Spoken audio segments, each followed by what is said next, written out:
Tehát gondolom a kreatív iskolában nem csak azt tanítják, hogyan etessük meg a potenciális fogyasztóval egy adott termék világmegváltóságát, hanem hogy hogyan etessük meg a megrendelőt promóciós tervezetünk visszautasíthatatlanságával, vagyis annak elképesztő zsenialitásával. Mert hogy lám, ahhoz képest milyen olcsók vagyunk. Előre pont ehhez értünk ugyebár. De persze néha a fagyi visszanyal, vagy instant karma, vagy más ehhez hasonló kifejezésekkel jellemezhető a saját lábon lövés. Ja, ez is egy ilyen kifejezés. Én Geréb János vagyok, ez itt a reklámkritika, és most megtekintjük ezt a műalkotást.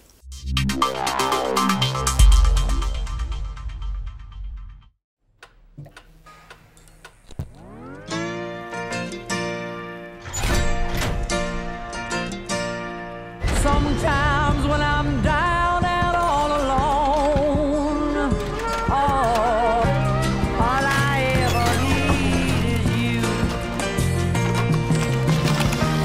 Winners come and they go, and we watch the melting snow.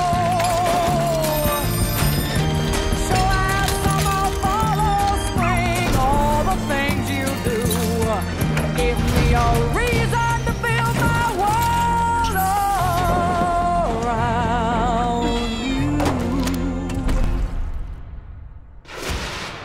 Come and follow rainbows, I am told. The most powerful iPad ever is also the thinnest. All I ever need is you.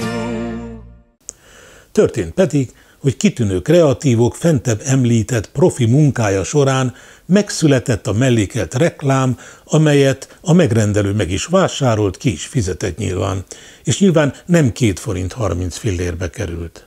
Az ám, de a népnek annyira nem tetszett a mű, hogy a cégnek bocsánatot kellett kérnie miatta. Persze van akkora cég, hogy kibírjon egy ilyen fiaskót, nyilván nem fognak visszaesni az eladási számok, csak azért mégis ciki. Gondolom ez a marketing cég azóta már nem partner, és talán a marketing kommunikációs igazgatónak vagy kinek is legalább alaposan a körömére néznek, és talán büntiből néhány millióval kevesebbet fog kapni a következő hónapban, nem tudom. A többség leginkább azt kifogásolta, hogy szerintük itt a technológia kvázi elpusztítja a művészetet, megsemmisülnek a régi szép értékek, stb. Mert hogy ezt látjuk szerintük. Dehogy semmisül meg, mondta erre a kreatív az értekezleten, ahol annak idején bemutatták az ötletet a megrendelőnek. Gondolom, hogy ezt mondta, hiszen itt éppen, hogy bele van sűrítve az összes eszköz egyetlen entitásba.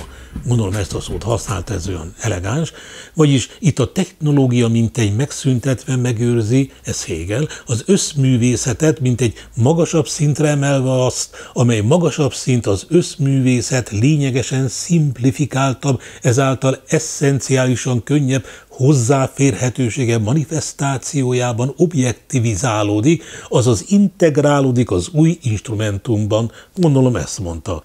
És mivel senki nem értette, de ezt nem merték bevallani, azonnal megrendelték, és fizettek, mint a katonatiszt. Gondolom így történt. Ha nem, akkor nem. Akkor is pofára estek vele.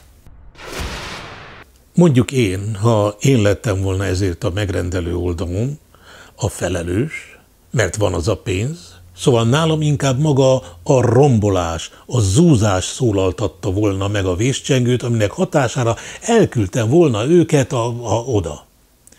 Gyönyörű tárgyak, eszközök semmisülnek meg, és gyanítom nem cégéi, tehát valóban, amit legalábbis számomra még nézni is rossz. És milyen hatásosan oldották meg. Végül is profikról van szó. Ahogy a festékek ráfolynak a kitűnő állapotban lévő pianinóra, ahogy ez a kedves kis mese, ami éppen abban a kis tévében megy, drámaian véget ér, és ahogy a kis sárga gömbnek a végén horrorisztikusan kiugranak a szemei, gyönyörű, mondanám, ha az volna, de nem az. Szerintem most viszont megnövekedhetnek az úgynevezett dühöngő szobák bevételei, ahol nagy kalapáccsal lehet nekiesni mondjuk egy szépen berendezett nappali tárgyainak, bútorainak, mert ez a reklám meghozhatja hozzá a kedvet. Szóval én azt javasolnám a reklám alkotóknak, ha szeretnének még egy bőrt lehúzni az ötletükről, keressék meg az ilyen típusú szobák fenntartóit, és legyen e film portfóliójuk legfőbb eleme. Ha csak nem kaptak már is rengeteg felkérést ezen piaci szegmens képviselőitől. További javaslataim. Mondjuk egy nagy autóbondó présgépében nyomjanak össze néhány kifejezetten gyönyörű oldtimer autót, és amikor a présgép újból szétnyílik, ott ragyog az adott márka legújabb modellje. Igaz, az nem lehet lapos, mint a tablet, na várjunk. Oké, legyen lapos, kétdimenziós, és akkor oda jön egy elefánt, és felfújja háromdimenziósra. Nem akadékoskodj már, a lényeg valami szépet, értékeset törjünk össze, én eléggé nagy dumás vagyok, vállalnám ezen ötlet lenyomását az adott autógyártó cég marketingeseinek torkán. Persze meg fogom kérni az árát, már az ötletet sem tudom, miért hoztam nyilvánosságra, de hát nem vagyok valami ügyes üzletember. A másik ötletem meg az volna, hogy csúnya embereket nyomunk össze egy présgépben, és most miért?